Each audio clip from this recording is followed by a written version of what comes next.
देखिएगा, हम इससे पूर्व हमने जो अक्षांश देशांतर रेखाएं पढ़ रहे हैं, इसमें हम चर्चा करते हैं कि अक्षांश देशांतर रेखाएं क्या होती हैं। ये पृथ्वी आपको दिख रही है, पृथ्वी ग्लोब आपने देखा है, तो ग्लोब के जो निर्माता है वो ब्रिटेन के एक जो खगोल शास्त्री है जिनका नाम है मार्टिन बैहम, उन्होंने ग्लोब का निर्माण किया था। और यहाँ पर आपको दिख रहा है कि अक्षांश रेखा क्या होती है। पृथ्वी पर ऐसी रेखा है जो, ठीक है, जो भूमध्य रेखा के समानांतर खींची जाने वाली रेखाएं अक्षांश रेखा कहलाती है, यानी भूमध्य रेखा के समानांतर खींची गई रेखाएं, ठीक है ना। भूमध्य रेखा के समानांतर खींची गई रेखाएं कौन सी रेखा कहलाती है? अक्षांश रेखाएं कहलाती है। तो हम अक्षांश रेखाओं के बारे में ही चर्चा कर रहे हैं, और कुल अक्षांश रेखाओं की जो संख्या होती है 180 होती है, और भूमध्य रेखा एक को लेकर 181 जो है कुल अक्षांश रेखाओं की संख्या है, ठीक है ना। पृथ्वी के धरातल पर कुल अक्षांश रेखाएं कितनी हैं? तो 181 कुल अक्षांश रेखाएं हैं। अब यहाँ पर आपको पता है कि भूमध्य रेखा या विषुवत रेखा जो कि पृथ्वी को दो बराबर भागों में विभक्त कर रही है, ये 0 डिग्री देशांतर रेखा जो कि पृथ्वी को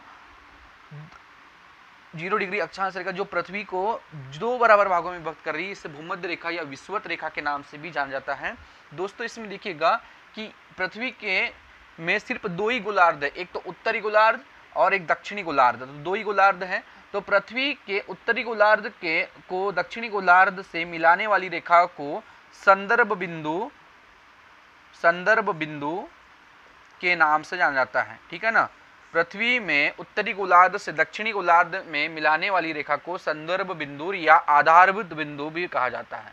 संदर्भ बिंदु या आधारभूत बिंदु के नाम से भी जाना जाता है। कभी पूछा जाए कि पृथ्वी में, ठीक है ना, उत्तरी गोलार्ध और दक्षिणी गोलार्ध या उत्तरी गोलार्ध नॉर्थ पोल और साउथ पोल को मिलाने वाली रेखा को क्या कहते हैं? तो उस रेखा को देशांतर रेखा भी कहते हैं, उसे आधारभूत बिंदु या संदर्भ बिंदु के नाम से भी जाना जाता है, ये याद रखना है, ठीक है ना। उसके बाद में हम बात करते हैं कि यहाँ पर 66.5 इसके पूर्व वाले टॉपिक में हमने जो है अक्षांश देशांतर में जो है वीडियो में देखा होगा। तो यहाँ पर देखिएगा 23.5 जो है भूमध्य रेखा के जस्ट ऊपर में देखिए कर्क रेखा जो कि 23.5 है, ठीक है ना, और इसके ऊपर में आर्कटिक व्रत जो कहलाता है सो कि 66.5 में है। और यहाँ 23.5 आपको जो भूमध्य साउथ वाले जो दक्षिणी गोलार्ध में देखिएगा 23.5 मकर रेखा है और 66.5 आर्कटिक व्रत कहलाता है। अब यहाँ हम बात करते हैं कि यहाँ पर एक अश्व अक्षांश भी होता है जो 0 डिग्री के ऊपर में जो 30 डिग्री से 35 डिग्री के मध्य वाले क्षेत्र को हम जो है अश्व अक्षांश बोलते हैं। उत्तरी 30 डिग्री से 35 डिग्री उत्तरी गोलार्ध को, ठीक है, उत्तरी गोलार्ध, और 30 डिग्री 35 डिग्री से दक्षिणी गोलार्ध को हम अश्व अक्षांश के नाम से जाना जाता है। और अक्षांश के मध्य की पेटी कहा जाता है इसे, और इसे उपोष्ण वायुदाब की पेटी भी कहते हैं। इसे किस नाम से जाना जाता है? इसे उपोष्ण वायुदाब की पेटी भी कहते हैं। अब दोस्तों, हम आगे बात करने वाले थे कि ये उपोष्ण वायुदाब की पेटी में क्या होता है कि एक विषुव स्थिति होती है। अब विषुव स्थिति क्या होती है? जब सूर्य की किरणें, ठीक है, जब सूर्य की किरणें भूमध्य रेखा पर सीधे चमकती है या लंबवत चमकती है, और सभी स्थानों पर क्या होता है कि दिन और रात की स्थिति वहां पर क्या होती है? इक्वल होती है, समान होती है, ठीक है ना। अब हम आगे चर्चा करने वाले हैं इसी टॉपिक में कि ये तो हो गए अक्षांश रेखाओं की कुल संख्या, मैंने बता दिया 181 होती है। एक अक्षांश और दो अक्षांशों के बीच में दूरी कितनी होती है? तो 111 किलोमीटर होती है। दो अक्षांश रेखाओं के बीच में, दो अक्षांश रेखा के बीच की दूरी कितनी होती है? तो 111 किलोमीटर होती है। और इस दूरी को मिलाने वाली को इसे क्या कहा जाता है? तो इसे याद रखिएगा, इसे जोन कहा जाता है। क्या कहा जाता है? तो इसे जोन कहा जाता है, ठीक है ना, जोन। दो अक्षांश के बीच की दूरी कुल 111 किलोमीटर, और इन दूरी को क्या कहा जाता है? तो इन्हें जोन कहा जाता है, इतना याद रखना है आपको। आगे हम चर्चा करते हैं अक्षांश के बाद में हम बात करते हैं देशांतर रेखाओं की, ठीक है ना। क्या होती है देशांतर रेखाएं, उस पर चर्चा करते हैं कि देशांतर रेखाएं होती क्या है। अब देशांतर रेखा हम देख रहे हैं। दूसरा, देशांतर रेखा क्या होती है? अक्षांश पढ़ चुके हैं, देशांतर रेखा देखिएगा, इस पर हम चर्चा कर रहे हैं। तो याद रखिएगा देशांतर रेखा किसे कहते हैं, ठीक है। पृथ्वी के दोनों ध्रुवों को, ये पृथ्वी का उत्तरी ध्रुव और ये पृथ्वी का दक्षिणी ध्रुव, पृथ्वी के दोनों ध्रुवों को मिलाने वाली, पृथ्वी के दोनों ध्रुवों को मिलाने वाली रेखा को क्या कहते हैं दोस्तों? तो इसी रेखा को जो है देशांतर रेखा कहते हैं। पृथ्वी के दोनों ध्रुवों को मिलाने वाली ऐसी जो खींचा हूं मैंने अभी जो रेखा, इसे ही देशांतर रेखा कहते हैं। और भूमध्य रेखा के जो समानांतर ऐसी रेखा को खींची गई को अक्षांश कहते हैं। तो ये जो देशांतर रेखा की परिभाषा क्या होगी कि पृथ्वी के दोनों गोलार्धों को या दोनों ध्रुवों को मिलाने वाली जो रेखा होती है, इसे दोस्तों क्या कहते हैं, तो इसे कहते हैं देशांतर रेखा है। और पृथ्वी में कुल देशांतर रेखाओं की जो संख्या है, कुल देशांतर रेखाओं की जो संख्या है वो है 360। पृथ्वी में कुल देशांतर रेखाओं की संख्या कितनी है, तो 360। और 0 डिग्री देशांतर, 0 डिग्री देशांतर याद रखिएगा, 0 डिग्री देशांतर को यामोत्तर रेखा भी कहते हैं। क्या कहते हैं, यामोत्तर। 0 डिग्री देशांतर रेखा को क्या कहते हैं, तो यामोत्तर रेखा के नाम से भी जाना जाता है। कभी सवाल पूछे कि 0 डिग्री देशांतर रेखा को क्या कहा जाता है, तो 0 डिग्री देशांतर को यामोत्तर रेखा भी कहा जाता है, या 0 डिग्री देशांतर रेखा को जो है यामोत्तर रेखा के साथ साथ यही रेखा क्या होती है कि समय का निर्धारण भी करती है। किसका निर्धारण, समय का निर्धारण कौन सी रेखा करती है, तो देशांतर रेखा करती है। इससे 0 डिग्री देशांतर रेखा को समय निर्धारण रेखा के नाम से भी जानते हैं, या इसे जो है प्रधान यामोत्तर रेखा भी कहते हैं, प्रधान यामोत्तर रेखा भी कहते हैं, या इसे प्रधान मध्याह्न रेखा भी कहते हैं, प्रधान मध्याह्न रेखा भी कहते हैं, या इसे ग्रीनविच रेखा भी कहते हैं। ठीक है ना, यानी 0 डिग्री देशांतर रेखा को किन किन नामों से जाना जाता है, तो समय निर्धारण रेखा 0 डिग्री देशांतर रेखा ही होती है, ठीक है ना, और यामोत्तर रेखा भी 0 डिग्री देशांतर, प्रधान मध्याह्न रेखा भी 0 डिग्री देशांतर, और ग्रीनविच रेखा भी 0 डिग्री देशांतर ही होती है। अब उसके आगे देखिएगा कि 180 डिग्री देशांतर, 180 डिग्री देशांतर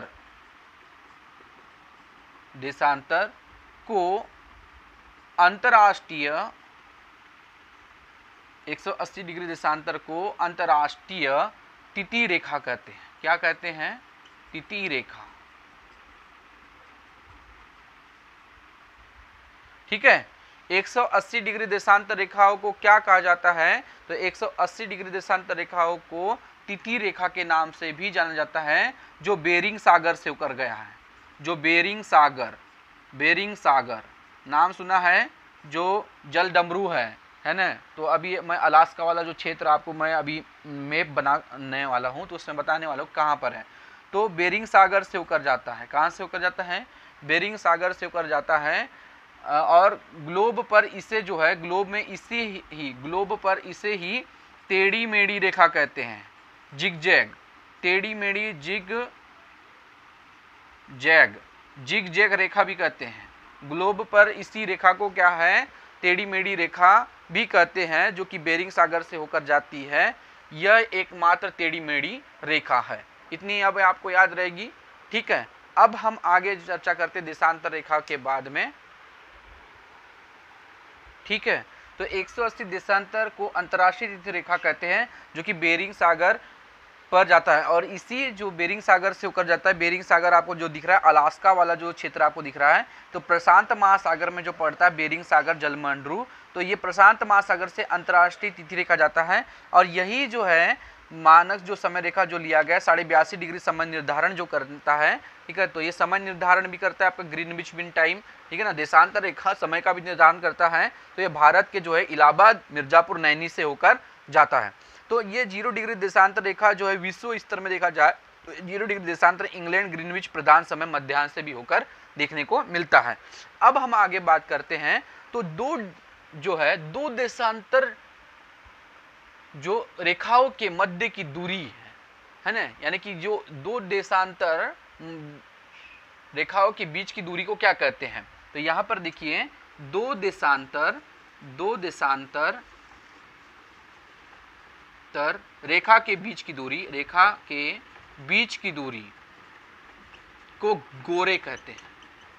क्या कहते हैं, 2 देशांतर रेखाओं के बीच की दूरी को क्या कहते हैं, तो इन्हें गोरे कहते हैं।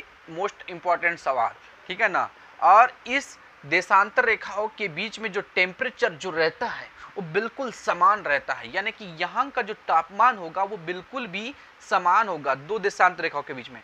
और दो देशांतर रेखाओं के बीच की जो दूरी होगी, डिस्टेंस होगी, उसे क्या कहते हैं, तो उसे दोस्तों गोरे कहते हैं, याद रहेगा बिल्कुल।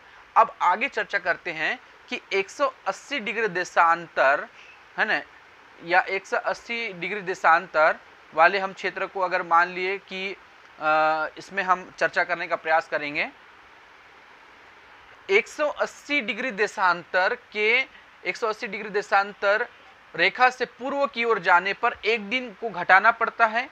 180 डिग्री देशांतर के पूर्व जाने पर, पूर्व की ओर जाओगे तो एक दिन घटाना पड़ेगा, और पश्चिम की ओर आने पर एक दिन बढ़ाना पड़ता है, यानी कि 1 डिग्री देशांतर। अगर हम यहाँ पर हम बात करते हैं तो हम चर्चा करते हैं, तो 1 डिग्री देशांतर, ठीक है ना, नोट डाउन अच्छे से करिएगा, इसको हटा दे रहा हूं मैं।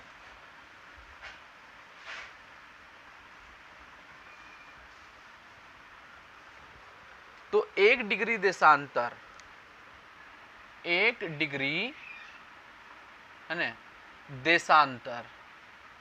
देशांतर को पार करने में लगा समय, को पार करने में लगा समय, 1 डिग्री देशांतर को पार करने में लगा समय कितना मिनट बेटा, इसका होता है 4 मिनट। 4 मिनट 1 डिग्री देशांतर रेखा को पार करने में, 1 डिग्री देशांतर को पार करने में लगा समय 4 मिनट।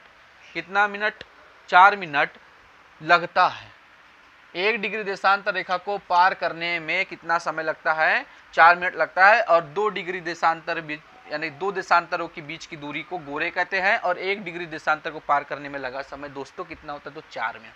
आगे देखो, अब 1 डिग्री बराबर 4 मिनट होता है, 1 डिग्री देशांतर रेखा का मतलब 4 मिनट होता है, तो कुल 180 डिग्री जो है, कुल 180 देशांतर 1 डिग्री रेखा है, तो 4 इंटू,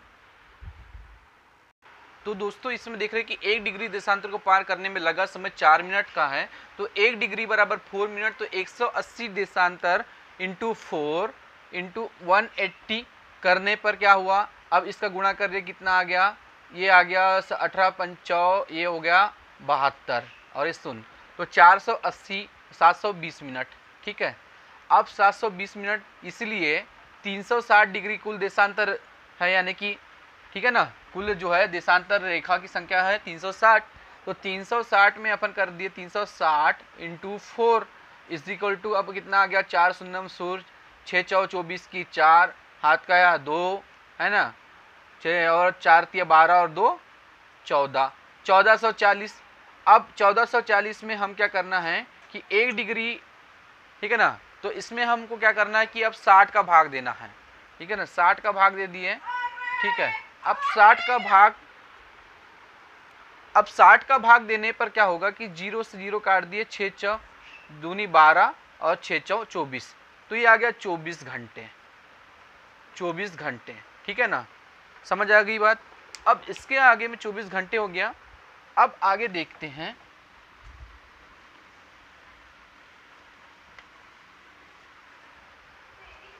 तो 1 डिग्री बराबर 4 मिनट होता है, तो 15 डिग्री पार करने में 15 इंटू 4 बराबर हो गया ये 7 मिनट, ठीक है ना।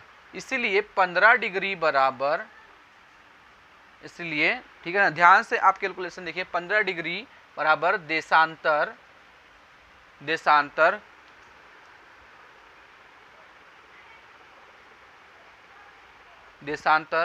रेखा बराबर, इसको हम घंटा व्रत के भी नाम से जानते हैं, घंटा व्रत, ठीक है ना।